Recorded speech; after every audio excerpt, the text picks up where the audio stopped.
May nakikita kayo sa kasal. Hindi nyo alam kung ano ibig sabihin nun. Meron yung belo, meron yung sinulit. Ano sabi nun? Ano ibig sabihin nun? Amen.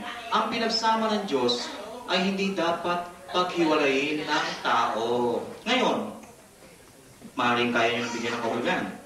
Ang pinagsama kay Kristo at pinag-isa kay Kristo, hindi na dapat paghiwalayin ng Diablo. Amen.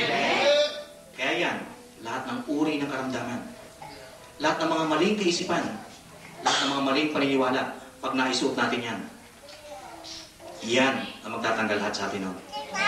Mananatili sa atin. Amen.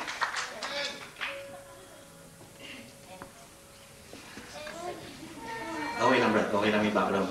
Mas maganda nga yun.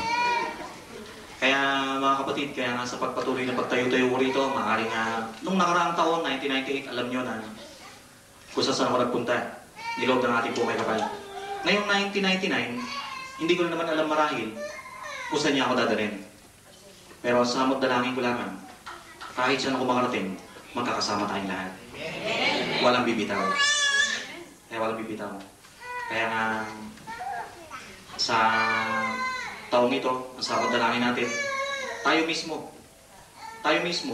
ang maging alagad ni Kristo, hindi lamang yung mga tumatayo rito, o yung gusto mag-share na buting balita, nagsasabing alagad siya ni Kristo. Tayong lahat, kapag tayo mismo sa ating mga sarili, ay nag-angking mga alagad ni Kristo, kahit saan tayo pumunta, maganda. Amen? Amen. Kumisang kasi, mga kapatid, sa tutuhan ng pananalita lang, matagal na rin pala ako rito, iniisip ko. Ano pa bang mga sasabihin ko sa kanila? Tagal-tagal na rin, nag-iisip din naman ako. Maging sa amin, sa ibang tumatayo rito at sino pang gustong tumayo, tinatanong namin ang aming mga sarili. Dapat lamang nananalamin kami, tinitignan namin, Kristo kami ng Kristo rito, Kristo kami na sinasabi ng Kristo. Pag nakatalikod kami, ang trabaho namin, Diablo. Tsaka totohanan lang. Diba? Amen! Tsaka totohanan lang pangalita. Kasi nga, minsan pinapansin ko rin sa pagmamasid ko at sa pakikinig ko, minsan ang bibilis pa natin magsalita, in Jesus' name! May pakikinig pa tayo, yes, Jesus. May paggunong-gunong pa, may pakikinig pa. Sabi ko, Panginoon Diyos, nakapikit pa. Kaya nga sabi ko, may mga tumutulo pang luha. Nawa naman sana, hindi naman na kailangan ng ating pong may kapal yung paulit-ulit na dalangin Alam niyo naman yun, di ba? Sinabi rin niya sa banal na kasulatan, huwag na kayong gumamit pa ng paulit-ulit na panalangin. Alam ko na lahat yun. Ang gusto niya mangyari sa atin, yung buhal sa ating puso. Sasabihin pa nga lang daw natin, alam niyo na, di ba? Kaya gamitan man natin siya na nagagandahang pananalita, Panginoon Diyos, may panginig-nginig pa tayo. Kagaya na sabi ko dati, pagdating doon sa bahay, kakain na tayo, sasabihin ng bata, dasal muna. Hindi na tayo nagdadasal, di ba? Kagaya na sabi ko lagi, di ba? So, ang ibig nga sabihin ito, taong 1999, sabihin na lang natin ang summarize o summary ng ginagawa nating pagtitipon-tipon dito. Kasi ilang beses na tayo, palagi na lang tayo kumbaga sa ano. Kagaya na ako sabihin, palagi na lang tayo nag-i-impake. Handa na.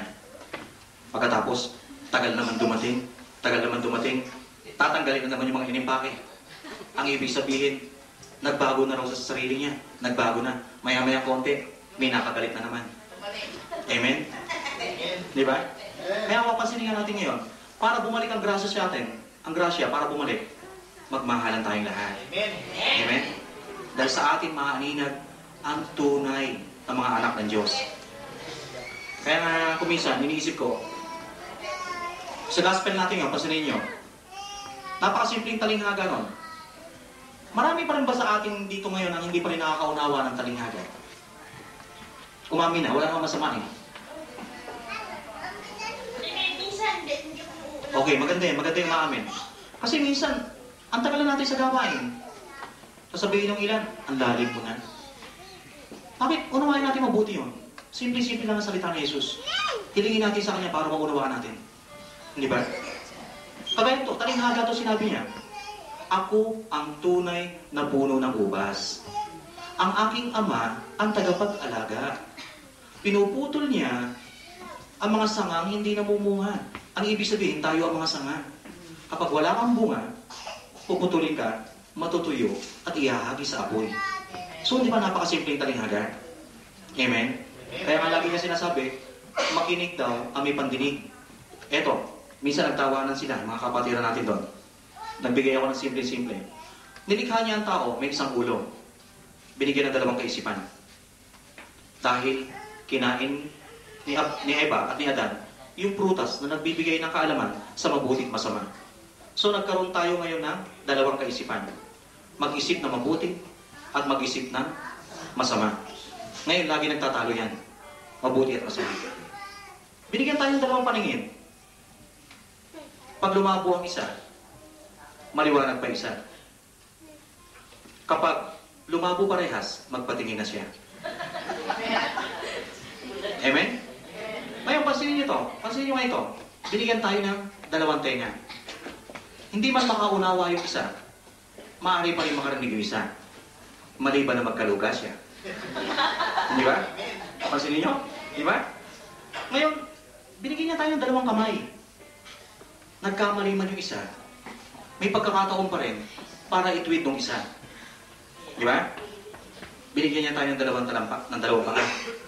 Matapilok yung isa, may pangontra pa siya. So, ang ibig sabihin sa atin nun, minsan ang lalabo ang ating paningin.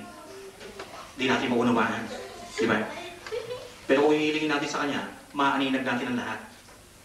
Minsan sa pandinig natin, para bang pakiwari natin sa sarili natin, ang labo, ayaw na makinig, di ba? Parang ayaw na tumanggap ng pagkakamali mo. Kaya yung kumisan, parang hirap na hirap tayo i-tweet ang lahat ng bagay. Kaya nga, sabi ko sa isip-isip ko, Panginoon Diyos, nung nakikita ko mga kapatiran natin, maging sa inyo, nagalak sila sa pagtanggap ng salita ng Diyos, tuwan-tuwa ako. Kaya sabi ko, Ama, may isang samot na langit ako sa iyo. Nawa, lahat ng mga taong napamahal na sa akin sa mga pinupuntahan ko, at maging dito sa sarili kong tahanan, meron lang ako isang samo sa iyo, na kapag kinuha mo na ako, ipagsama mo na rin silang lahat. Amen! Wala yung kumalakpa. Ha? Wala yung kumalakpa. Ha? Payag ba kayo? Sama na kayo? Ha? Ha? Pero hindi kumikibusan nila, sabi niya. Hindi na. Diba?